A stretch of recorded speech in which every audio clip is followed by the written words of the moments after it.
You're listening to the Youth for Life podcast with Michelle Baum, Director of Why for Life at Lutherans for Life, where we prepare youth to be gospel-motivated voices for life. Be sure to stick around after today's live recording of our Chats for Life program to find out how you can be live too on our next Youth for Life podcast.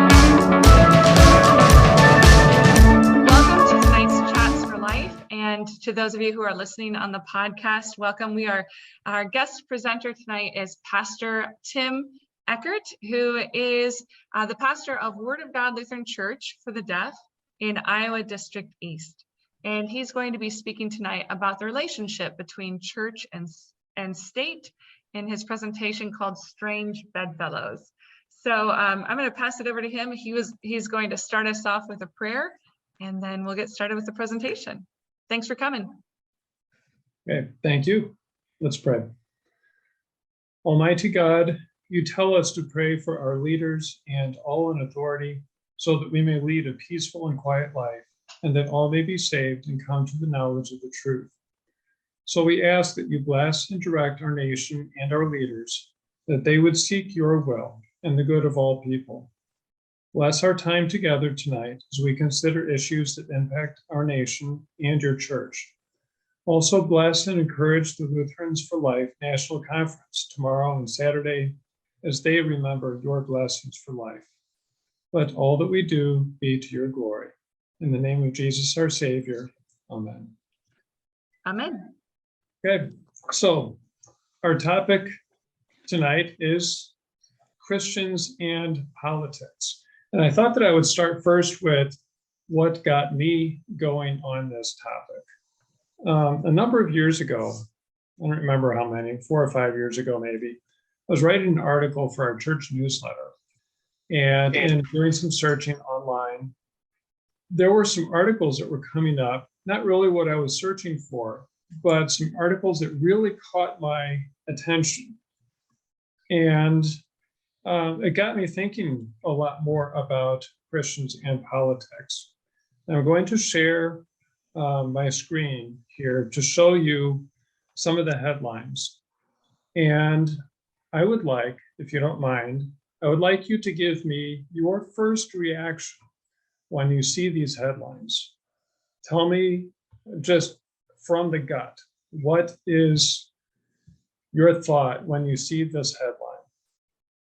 Now, I don't know if you remember, with the illegal immigration at the southern border, for a while, families that were coming in were being separated. Parents and children were being separated.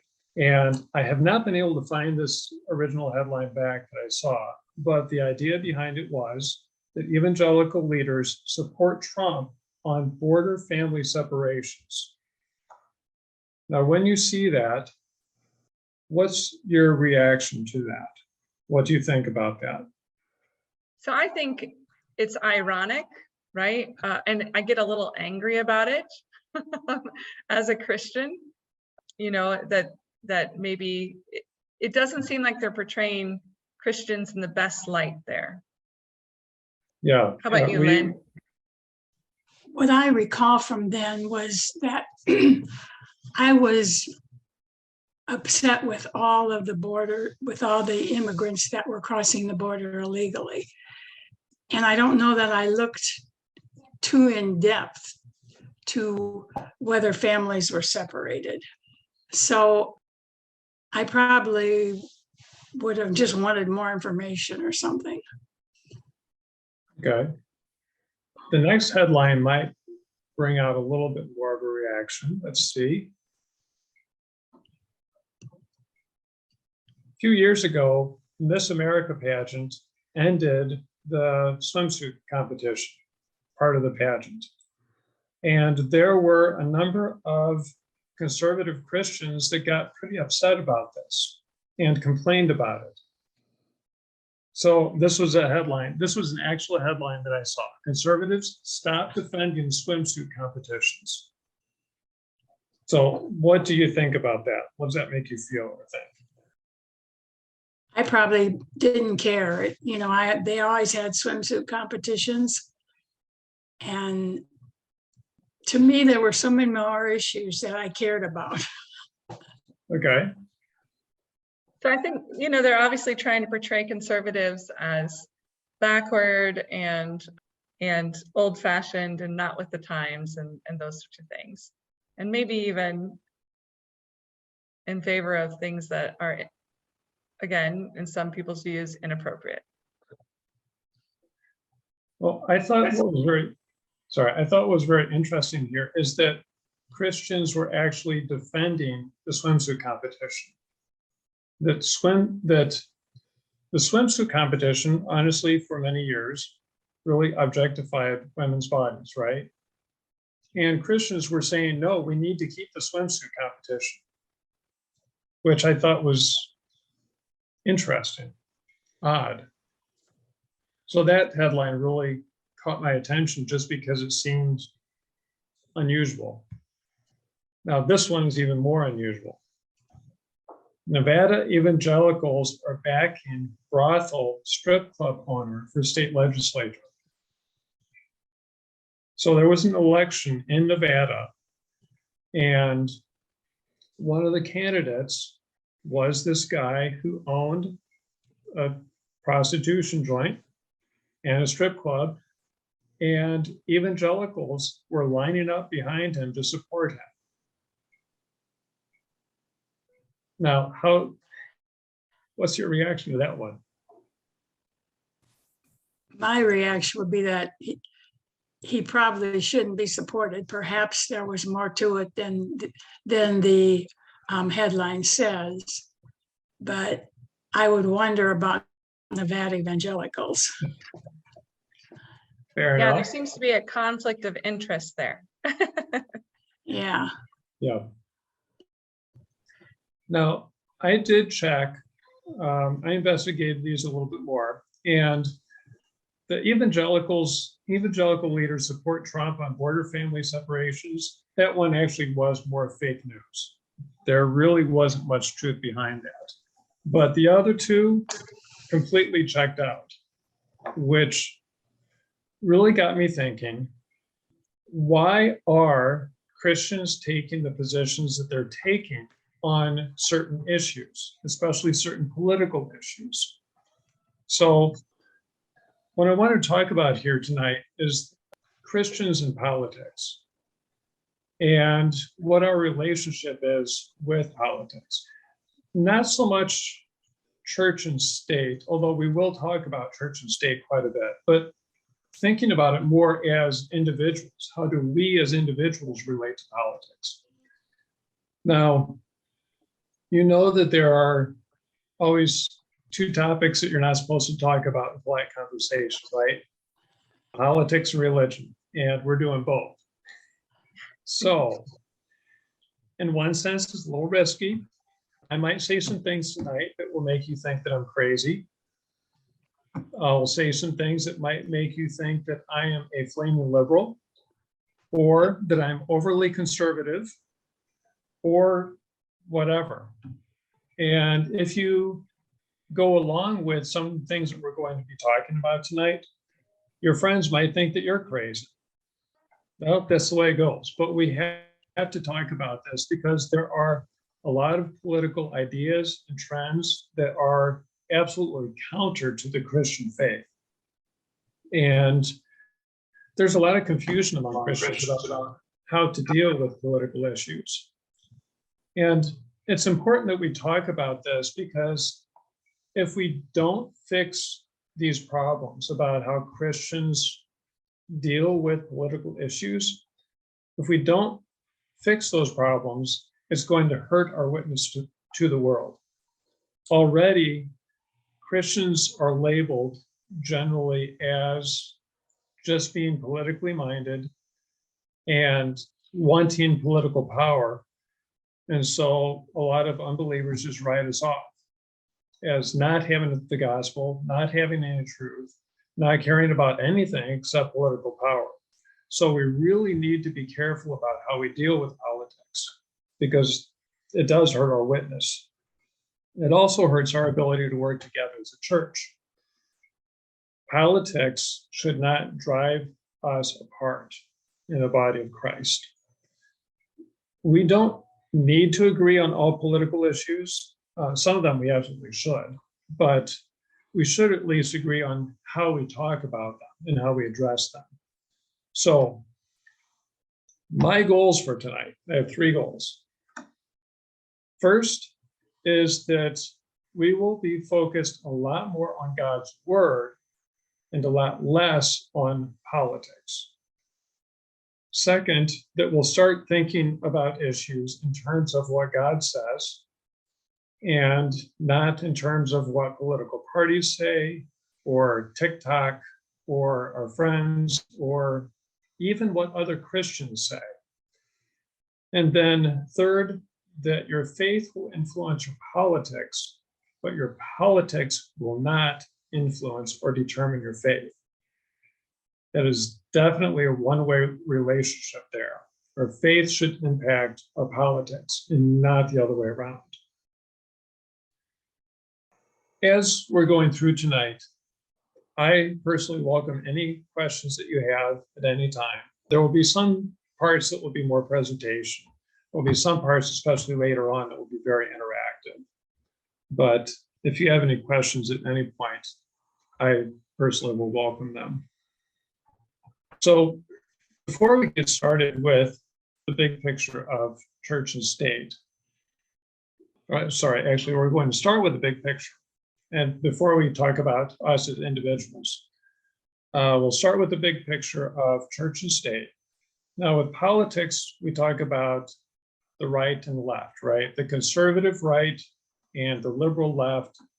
Well, with the church, we can talk about the similar kind of thing, where some denominations are on the theological right and some are on the theological left. Now, where do you think Lutherans would fall on the church and state spectrum? So I'm not talking about, where are we on justification or, things like that. Where do you think Lutherans would be when we're talking specifically about church, our understanding of church and state? Would you put us on the far right or the far left or somewhere in the middle? What do you think?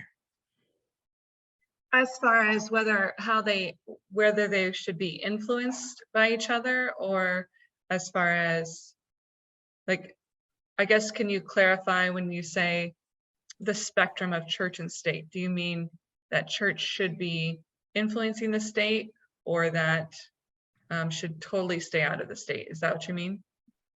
Well, that's where we're going with it, yeah. Okay. I guess maybe that question is a little bit too obscure. But let's start with the theological right. So I'll paint the picture first, and then you'll see where Lutherans will fall in there. So on the theological right, we have the Reformed Church, or what today many people call evangelical churches. These are the churches that are descended from John Calvin. And their general beliefs about church and state is that the church is over the government, that the government is a servant of the church. And this perspective is what you hear a lot of today from evangelical churches, that this should be a Christian nation. America is God's country. We need Christian leaders. We need Christian laws. So all of that language that you're used to hearing, that is very much Reformed church language. That's the evangelical right. Many of those people on that right want the government to stay out of churches because they fear government control of churches, and that's an appropriate thing to fear. And they would say that the government can't tell the church what to do, but the church can and should tell the government what to do. There are some interesting quotes from our founding fathers that go along with this way of thinking. For example, John Adams, the second president of the US, said, "Our Constitution was made only for a moral and religious people. It is wholly inadequate to the government of any other." So in other words, he was saying citizens should be Christians. And then John Jay, who was one of the authors of the Federalist Papers, and he became the first Supreme Court Justice. He also served as the president of the American Bible Society. He said, "Providence has given to our people the choice of their rulers, and it is the duty as well as the privilege and interest of our Christian nation to select and prefer Christians for their rulers." So leaders should be Christians. So you can see there that from that perspective, the citizens should be Christians, the leaders should be Christians, the government should have a Christian base. If you look at the Puritans, the Pilgrims who landed in Massachusetts and the government that they set up, it was very much under the control of the church as they believed it. You can also read more about John Calvin and see historically what he did in his life. So on the theological right with the Reformed Church, the church is over the state. The state has to follow what the church says. Now, on the theological left, you've got the progressive view, the liberal Christian churches, and their view on church and state is that the church follows the government and society. That's the reverse of the Reformed, because here the state has more control over the church. Now, I acknowledge that if you would ask anyone in any of those liberal churches if that is their position, they will deny it. They will say absolutely not. The state is not over the church. But if you look at how they practice, what they actually do, they follow the government. They follow society, especially society. Whichever way society is going, that church is following. So, and they're giving up their God-given authority to follow whatever the world dictates. So these would be the woke churches, right? Yes. The ones that embrace the modern societal truths. Yes. Okay. Yes. And they'll say that their goal is not really salvation, not justification like we think of. Their goal is to save society via social justice. They believe that that is their God-given task. Whereas we believe it is to spread the message of salvation through faith in Jesus. They believe that it's social justice. And so because that is their goal, the church and the state work hand in hand. But in practical terms, they're not really equal. The government is over the church. They don't want the church telling the state what to do or what laws to pass. So, conservatives don't want the government telling churches what to do. The progressives really go the opposite direction and don't want the church telling the state what to do so much. Now, on that spectrum, where do Lutherans fall? Where do you think Lutherans fall, Anna? Somewhere in the middle, maybe. I agree with How about Anna. that? Somewhere in the middle. Right in the middle. Yes. Yeah. Yeah, Lutherans believe in what we call the two kingdoms, the kingdom of the left and the kingdom of the right. The kingdom of the left being government, state, God's rule through government in this world, and the kingdom of the right being God's rule through the church, that being the gospel, the good news of salvation. They are both God's hands doing his work, but two different kinds of work in two different ways. And so we very much believe in a proper separation of church and state, much more than the Reformed churches, much more than the progressives. we, I think, have the right understanding of the separation of church and state. But now this is very difficult to do in practice, honestly, because it's very easy to fall off onto one side or the other, because we have both of those sides telling us, oh, we need to make this a Christian nation. No, we need to make this a woke nation. But our goal is to stay in the middle and understand those, the two ways that God works. Now, what do you think is the danger of the Reformed way of thinking about church and state, where the church controls the state? How would it be bad for the church if we control the government? Well, then the government would become, or the church would become corrupted by the government, right? Because the Pope, back before the church was reformed, the Pope had too much power. So then he was wanting more than just what was good for his church. Yeah. If you want an example of how the church controlling the state is bad, go back to the Middle Ages and look at the Roman Catholic Church and the papacy. Absolutely. Yeah, that is one of the perfect examples. The church starts to just go after political power then instead of the gospel. So the risk there literally is that you lose the gospel, which is what happened in the Middle Ages, right? The church was so preoccupied with political power that the gospel was lost. Now, how about the progressive view? What is the danger in the progressive view? It's the same danger. We're just trading Jesus for social justice.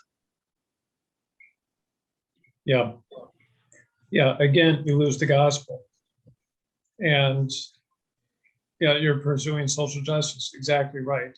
So in both cases, you lose the gospel. So that's why this is such an important topic, that we have to get this balance of church and state and the two ways that God works right, or else we're pursuing the wrong goals and we literally can lose the gospel. You guys know all these Bible verses, right? You've seen these all before. Justification for and biblical teaching about the kingdom of the right. Luke chapter 1, verses 31 to 33. And behold, you will conceive in your womb and bear a son, and you shall call his name Jesus. He will be great and will be called the Son of the Most High. And the Lord God will give to him the throne of his father David, and he will reign over the house of Jacob forever. And of his kingdom there will be no end. This is clearly talking about Jesus as the king over the kingdom of the right. His kingdom is not an earthly kingdom. His kingdom is eternal. And he is reigning over it as the Son of God, not as an earthly king. John 3:5, Jesus answered, truly, truly, I say to you, unless one is born of water and spirit, he cannot enter the kingdom of God. Again, this is the kingdom of the gospel, the kingdom of the right. This is not an earthly kingdom. And then Jesus' words to Pilate, in John 18:36 to 37, Jesus answered, my kingdom is not of this world. You know the rest of that. Those are the most clear words that Jesus gave to show that his kingdom is not a political kingdom. And because his kingdom is not a political kingdom, we don't act as if it is. You know, if my kingdom were of this world, my servants would have been fighting that I might not be delivered over to the Jews. So we conduct ourselves according to his kingdom, not as the world acts, not as a worldly kingdom would do. And then Jesus said there too, everyone who is of the truth listens to my voice. So his subjects are those who belong to the truth and listen to him. We don't belong to the world. We aren't part of the world's kingdom in this sense. We are part of his kingdom. And then the kingdom of the left, I am sure that in confirmation instruction, you learned this as part of the fourth commandment. Let every person, the Romans 13, 1-7, let every person be subject to the governing authorities, for there is no authority except from God, and those that exist have been instituted by God. And so on, talking about how we have to respect and honor those who have authority, because God gave them that authority. So God actually rules through our government, even though we don't always see it, even though we may really question it sometimes and wonder how in the world can this government be doing anything right, when you look at other governments in the world and some of the evils that they have perpetrated. You wonder, how can a government be from God? You remember that Paul wrote these words when probably Nero was Caesar. Certainly not a good Caesar, and the Roman government was certainly not kind to Christians. And yet Paul could say, God established this government, and we owe our leaders allegiance and respect and honor and obedience. So God does rule through the left, even though we don't always see it. And he rules in a different way than he does in his kingdom. 1 Peter 2, just again saying, fear God, honor the emperor, that God established the government to carry out his will. But the kingdom of the left does have its limits, of course. In Acts chapter 5, where Peter and John had healed the lame man in the temple, and then they were preaching, the Jewish leaders were not very happy about that, of course. And they arrested them. And when they brought them before the council, Acts chapter 5, verses 27-29, the high priest questioned them, saying, we strictly charged you not to teach in this name. Yet here you have filled Jerusalem with your teaching, and you intend to bring this man's blood on us. But Peter and the apostles answered, we must obey God rather than men. So, God established government, and he rules through government, but there is an obvious limit there, right? When there's a conflict between God's word and the government, we obey God first. So, a couple questions for you about the two kingdoms and about the separation of church and state. Now, the first question should be pretty easy. Can Christians work in a non-Christian government?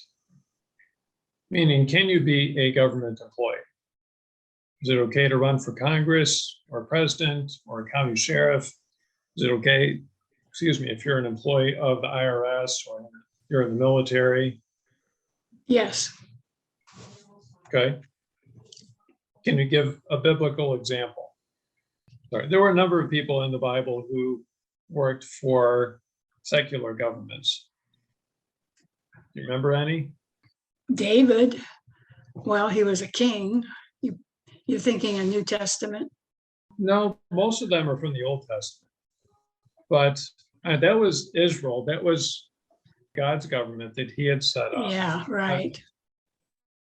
Anyone in the Old Testament who worked for an unbelieving king? Would Daniel count? Daniel, yes. Yeah. Absolutely. Yep, Daniel's a very good example. There's also a Joseph? famous, I was going to give a clue. There's also a famous Technicolor Coat song, right?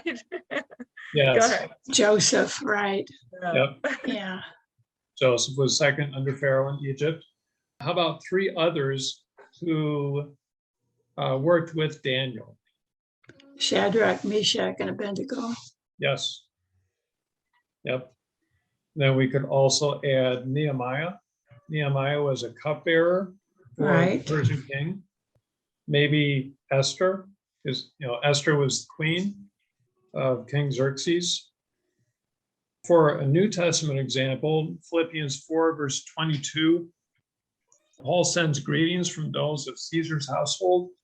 Now, we don't know exactly what that means, but they were in Caesar's household, so they had some kind of connection there with the Roman government. So, yeah, absolutely. You can be a Christian and work for non-Christian government. You don't have to worry or be afraid that you're doing something wrong. So that was the easy one. This one's a little more tricky. Should Christians depend on a non-Christian government? What do you think? What do you mean by the word depend? Yeah, it all depends on what depends means. Yeah. We Okay. know that we should expect the government to uphold order and to protect the innocent. We should expect that the government would do that because that is what the government has been formed to do. And in that way, we depend on those things. Now, the government doesn't always do those things. And so, like, for example, in the case of the unborn, it doesn't necessarily protect lives, right? There are not laws that prevent abortion in some states. Yeah. Now, obviously that's changing, right?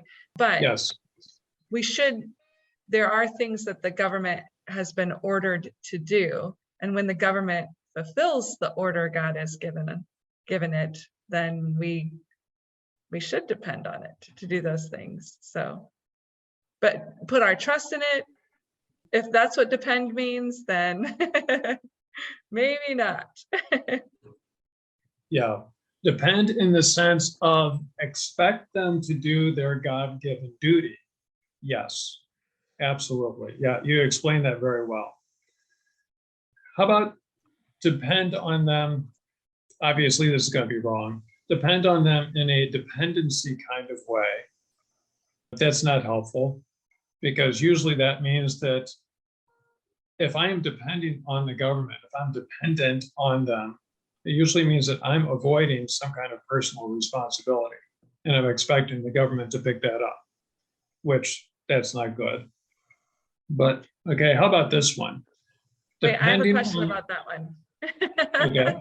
So this is a hot topic among college students even. So what about the orphan, right? What about those that are dependents and inherently dependents on the government? Should they not have parents to care for them? Or, we have other systems where children are taken away from their parents and they become a dependent of the state. So then how would we view that as Christians? Sorry, Okay. I just put you on the spot there. No, that's okay. That is a tough question. What I said there, where dependency is wrong, was dependency is wrong when I am avoiding my personal responsibility. In the case of someone who is a dependent because they are not able to take care of themselves and they need someone to help them, then someone does need to be able to step in and help them. Now, should that be the church? Should it be the state? Scripture says it should be the family first. So, maybe that should extend to other family members, aunts, uncles, cousins, someone outside the immediate family. From a scriptural perspective, that should be the first step. The church, if the person is a Christian, the church should be the next step. If the person is not a Christian, there is a lot of open debate about that, if it should be the church or the state. And I don't know I'm not sure that I can give a clear definitive answer on that because there is a lot of debate about that. It should be the church or the state. But I think the first two steps are easy and scripturally defined. Family first, church second if the person is within the church. Beyond that, it's tough. Sorry. Thanks. Sorry, that Sorry was a not to tough give you one. more. Yeah. No, and that's usually how I explain it, but I do talk about the responsibility of the government to protect those who cannot protect themselves. And in this case with children, that would be a clear, if they don't have a family to care for them, then the government does have a role for protection. Right now, again, like you said, traditionally we would look at the church and God's people to care for God's people, right? How can God's people step in? And sometimes the government prevents that with the hope, so there's maybe some, so anyway, no, I appreciate the discussion and the distinction. So great, thank you. Yeah, I guess to go along with what you said, I wouldn't take the state out of the picture. The question is whether or not the church should come in there or not. What role the church has when working with people in society who are not Christians. But yeah, you're right. The state does have a responsibility there. Now, what about depending on the government to defend the church or to help the church? Now, let me read this for you. Let's say there's a country which used to have a pretty strong bond between church and state. Christianity was the moral voice of this nation and its culture, but then something happened that separated church and state, and there was a sharper division between the two. Many people in the church feared this separation because they said that their culture and their morality were in danger of decay. The future of their nation was in jeopardy. What should they do? Then a new leader arose in the government, and many people in the church rejoiced to see this new leader because he pledged to support more traditional society and morality. He pledged to support order and stability. And so the church eagerly proclaimed that it was God's will for this man to lead the nation, and they gave him their full support. Is this a good idea? Why or why not? You understand the situation that I just read there. Could you repeat the question one more time? Okay, so the situation basically is there's a nation that used to have a pretty close relationship between church and state. And the church could speak to moral and cultural issues, basically be the voice of morality. But then church and state became more separated. And the church was afraid that they had lost their voice, that they couldn't really speak to the culture, they couldn't hold the nation together morally anymore. But there was a new leader who arose who promised to do that. He promised to give the church their voice back. And so the church largely supported this new leader because they said he's going to bring church and state back together so that we can be a strong voice for our nation again. Is that a good idea? Well, think about the two kingdoms. That God works through the church on the right to promote the gospel. God works through government on the left to promote law and order. Is it good to mix the two? No. I would say it's probably not a good idea. Okay, now who do you think, this was a real nation, real people, real leader. This is America. Yeah. Who do you think that leader was? Trump. Sounds a lot like what happened with Trump, doesn't it? Yeah. That was actually originally written about Hitler in Germany. Ah. Could also have been written about Emperor Constantine and the Roman Empire. Could have been written about a number of people, I think. Now, my goal with this example is not to criticize anyone for who they support in any political office. The point is to think very carefully about who your leaders are and why you do or don't support them, and especially what you expect from them. We have one Savior for the church. We don't want to depend on the government to save the church. And specifically with Trump, this is something that concerned me a lot when I saw how much certain churches were promoting him and supporting him, calling him like the Cyrus of our generation.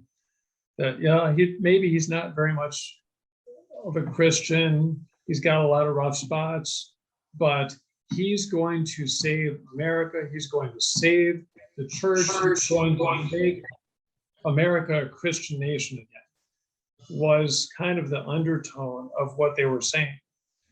That's incredibly dangerous because we can't depend on the government to save the church.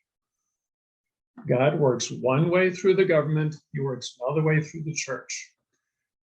Christ will take care of his church. He is our Savior, not someone from the government. Well, and I think it's important to remember too that the church's primary role, and you've said it a number of times, is salvation. It's to share salvation. It is not to be the morality police. Certainly, we want Christians to live moral lives, but we know that even in Christian society and in Christian communities, there's sin, right? But yes. But the church does good in the world because God works through the people of the church to bless others.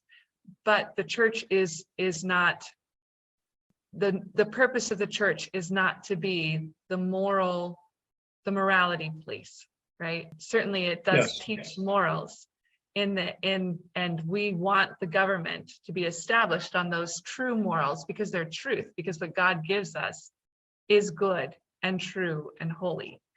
But yeah, when we look for government to fix the problem and give Christians a voice again, what we're really saying is not usually that we're pointing back to Jesus, but we're pointing back to Christian morals, right? And Christian ways of life.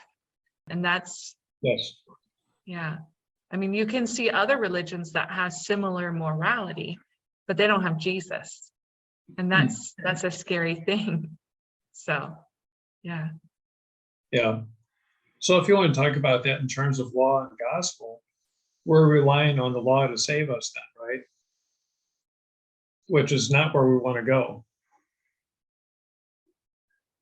So to summarize our government points, number one, we don't need a Christian government. And we shouldn't assume that we do. That's a hard thing to say when we're brought up. So many of us have been brought up learning, this is supposed to be a Christian nation. The truth is we don't need a Christian government. Second, Christians can work and participate in the government, even if that government is not Christian. Third, don't depend on the government to do the church's work. And then fourth, obey the government, but obey God first. And it's wonderful when the Christian the government is Christian, supports Christian things. That's wonderful. But yeah, this absolutely doesn't mean that, we don't want the government to be friendly with Christians. No, it's fine. We like that. We appreciate that.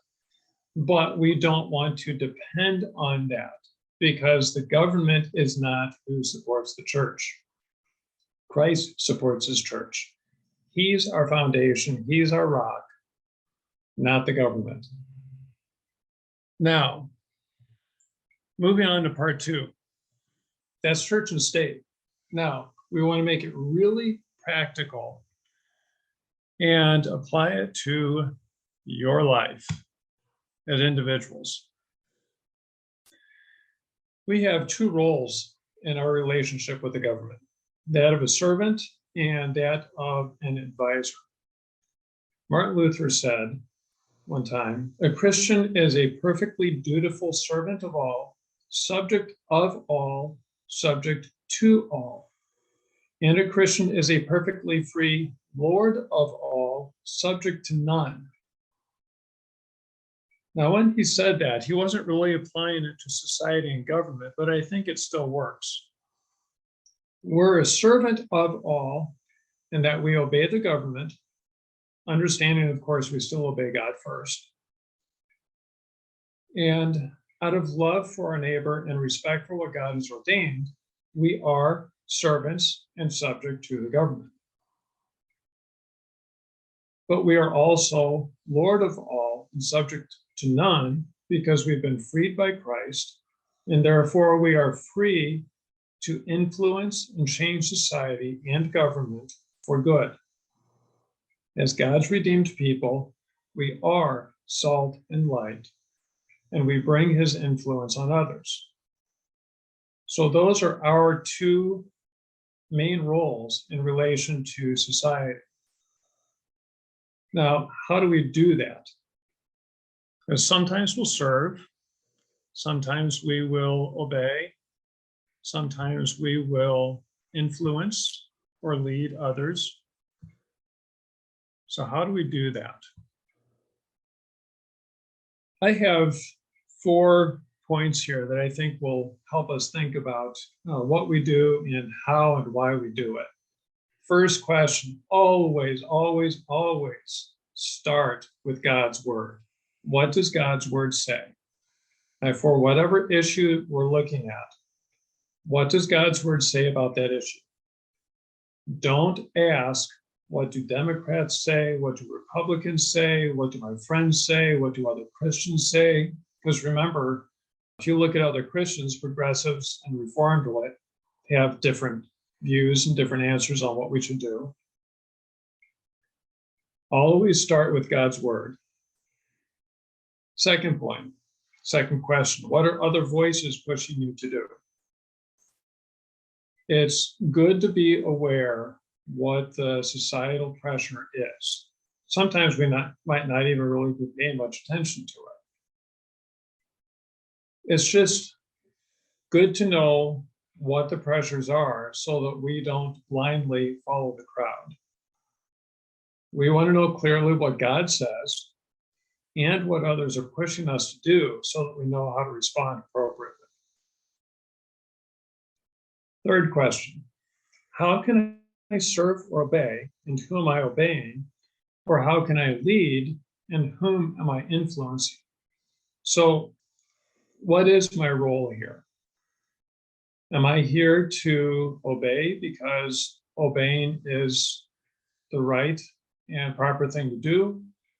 Or is there something that needs to change and God has put me here in a position where I can influence others and bring God's word into this so that they can see the right thing to do?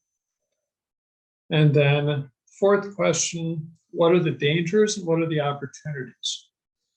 Because with every issue that comes up, every issue that we have to deal with, there is a danger and an opportunity for us personally and also for the church. We talked about some of the dangers before, where if the church gets too political, then people see us as just being political and the gospel's lost. They don't see the gospel message. They just see us as wanting political power. So that's a danger, but also sometimes there are opportunities with issues that come up. So with that, but I wanted to look at an issue and just talk through an issue with using these 4 questions, these 4 points. talk through what God's word says, what people push you to do, how we can serve, obey, or lead, or what the dangers and opportunities are. So I have some possible topics here. So go ahead and look at these for a moment. And then I'll go to the next screen. Racism, gender issues, abortion, gender equality, affirmative action, Black Lives Matter, critical race theory, environmentalism, global warming or climate change, police brutality, legalized marijuana, or any other issue like that you have in your mind. What issue would you like to discuss using these 4 points? What do you want to talk about, Anna? We could do the first one, the election fraud. I guess I'm less up to date on election things. Okay. So first thing is, what does God's word say about election fraud, specifically with the 2020 election, or maybe with the upcoming election, because there are still a lot of allegations about it. Does God's word say anything about elections? Can you think of anything that God's word says about elections? There weren't too many elections in governments in the Bible. So in terms of specifically about election fraud, I can't think of anything specific, but of course, God's word says that we should be honest, that deceit and defrauding people is, of course, wrong for Christians and for non-Christians. That's part of God's moral law.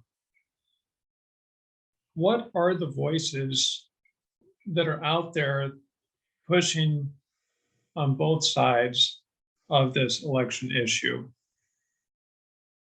There are some people who are saying that the elections were totally fair, right? And we shouldn't be questioning anything. There are others who question, maybe there was fraud.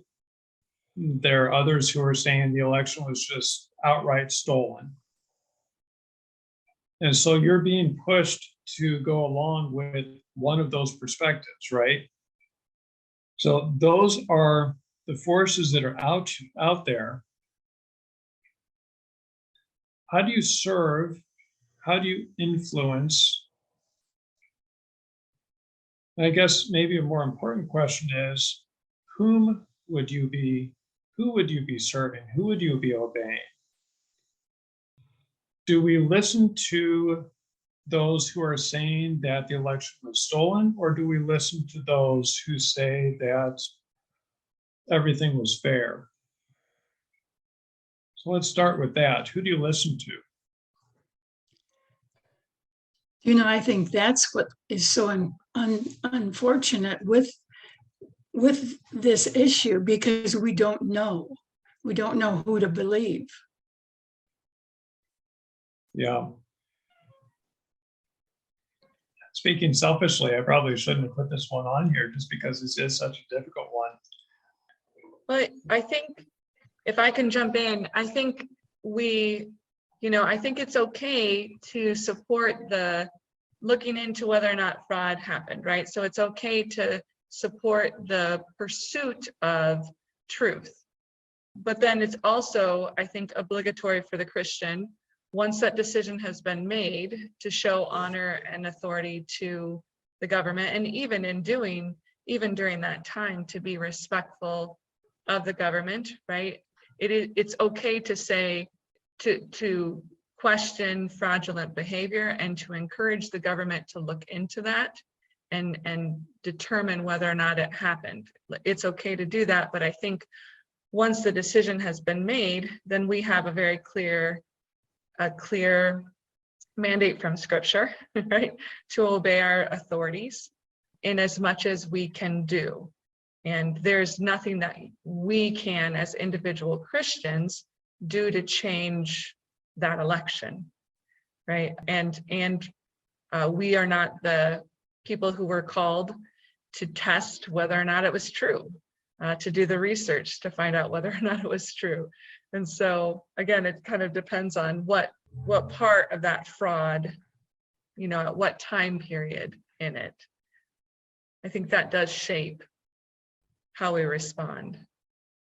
Okay. So we recognize our position as citizens. Like you said, we are not the ones who are in the position to determine whether or not fraud happened. We can petition our government to say this needs to be investigated, but ultimately we are the citizens, and so we obey and respect what the government decides, but still be a voice to say, ensure that this is done in a proper and clear and right way. Okay. Yeah, and even as we come up to this next election, encouraging proper voting techniques and encouraging our government to have limits, Yes. to put into good rules that will ensure proper voting. I think that's even within our calling as Christians and as citizens. Okay. So that's part of the leading or influencing part under number 3. Now, what are the dangers or the opportunities that we have as Christians when we talk about election fraud? So if you're talking about election fraud or the possibility of election fraud with your friends, with your family, what's the danger of taking a strong position? Let's say you take a strong position on the election was stolen or the election was not stolen. Is there a danger in taking such a position? Anna, you have a thought on that? I don't know if this is right, but I guess you could end up disrespecting the government if you go around about it in the wrong way, or yeah, I don't know. Okay. Now, like we were talking before about showing honor and respect to the government. Yeah, if you take too strong a position, it could be seen as dishonoring. What about your relationship with your friends or your family that you're talking to? If you take a really strong position on the election being stolen or not being stolen, how might it impact the people that you're talking to? Is there any danger in that? Do you think, like we were talking about before, if the church gets too political, that people don't respect the church as the speaker of the gospel? If you get too political personally, do you think people will be less likely to listen to what you have to say about Jesus? Yes, I agree with that. Okay. I'm tempted to launch off in a different direction here. Okay, so with certain political topics, yes, if you are very, very politically minded and you have very strong opinions about politics or certain issues, I'll say it that way. If you have very strong opinions about certain issues, then people might be less likely to listen to what you have to say about the gospel. What do we do with something like abortion then? If we say that we believe that life should be protected from conception, that is seen as a very strong political statement. So can we make that strong political statement? Will that mean that does that compromise our ability to speak the gospel? No, I don't think so.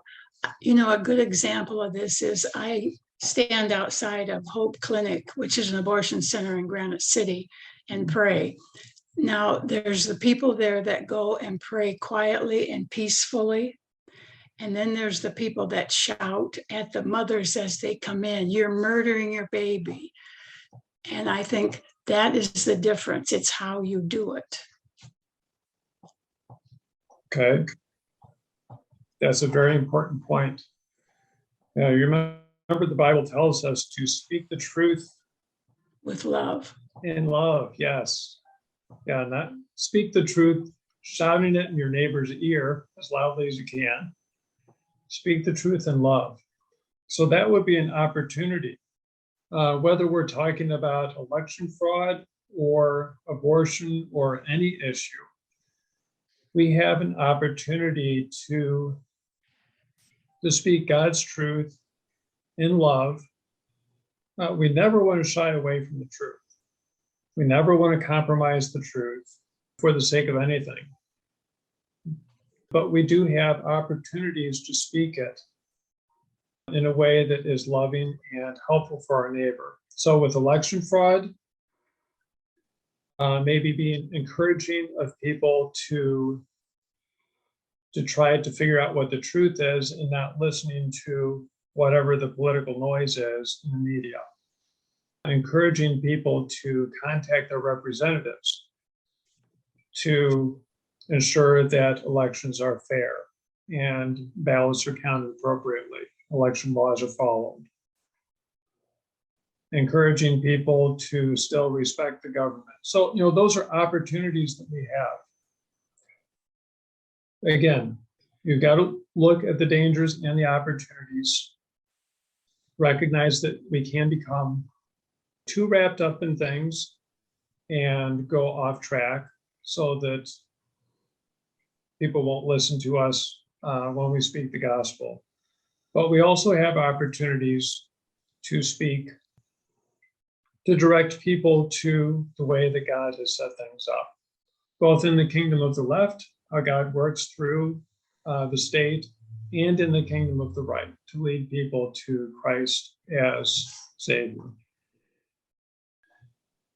So this semester, we've been talking a lot about a post-Roe world, right? And so we were able to bring up abortion right at the end. So again, thank you for bringing that in as well. And we certainly want to speak where God's word speaks. But you're absolutely right, to Lynn and all of us, all the people who've spoken, to do it in a loving way, in a gospel motivated way, right? So I'll give you a minute or two to sum up. Okay, thank you. And yeah, the summary is it's a very brief summary. 3 points. Always, always, always use God's word to guide your views on issues. There are so many dangers in listening to all the political chatter. We as conservative Lutherans tend to be Republican. A lot of us are, or vote Republican. But I've seen so many times where, because a person is Republican or because a person is Democrat, they listen to the party influences them, and their views based on God's word just go out the window. And they just absorb all this stuff from the Republicans or the Democrats. Push that stuff aside. God's word has to guide your views on every issue. So number 2, again, don't let politics, media, friends, etc. dictate what you should think about issues. Always go back to God's word. And then 3rd, in every issue, remember that you are a servant, that you are obedient to authority, respectful of authority, and also that you are the Lord. You are free in Christ to do what He has called you to do, because that really is the highest authority. You are a citizen of His kingdom. Just a reminder that the first Thursday of next month will be our next Chats for Life. And that will be from Pastor Goodman and Erica Jacoby. They'll be talking about trauma triggers and faith and in relation to life issues and how we address that in relation to life issues.